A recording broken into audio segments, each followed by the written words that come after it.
Alright, so we've got our button, or I'm sorry, our switch here,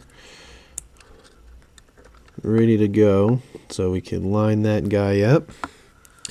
So you'll also notice that there will be a small gap in between, so you'll have hot glue right underneath there.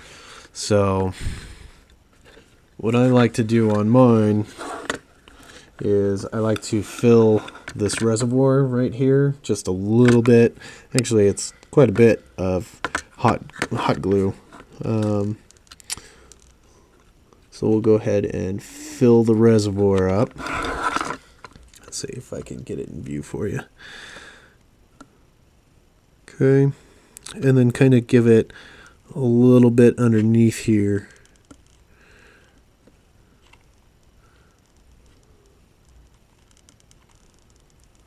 Okay. Oop.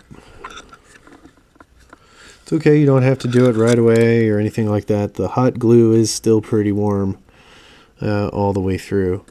So we will get the switch where it has a little bit of wiggle room, kind of push down quite a bit so it sits in the hot glue.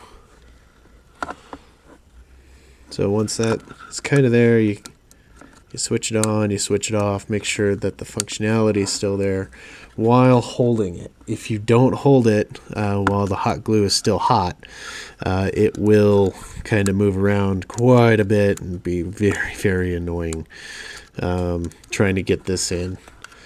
So once we have placement that we like, that looks pretty good, I'll go ahead and fill in the rest of it. So kind of get on the sides here, kind of make a nice little shelf here.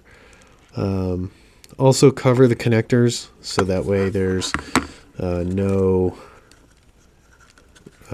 shorts or anything of that sort when you go through. So I like to cover all of that guy there.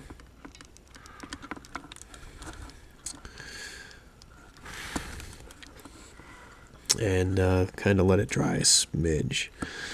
One other thing that you can do is just lightly fill the side here, not all the way filled, but just enough to kind of make a bridge across. Because if you fill it, if you remember me mentioning that there's a gap inside there, if you fill that gap anywhere inside there, it will cause an issue for the switch to not work. Sliding it back and forth, it kind of gets pretty messy inside. And then if you try to switch it too far, then it kind of then it breaks up the glue underneath. And that is how you do the power switch.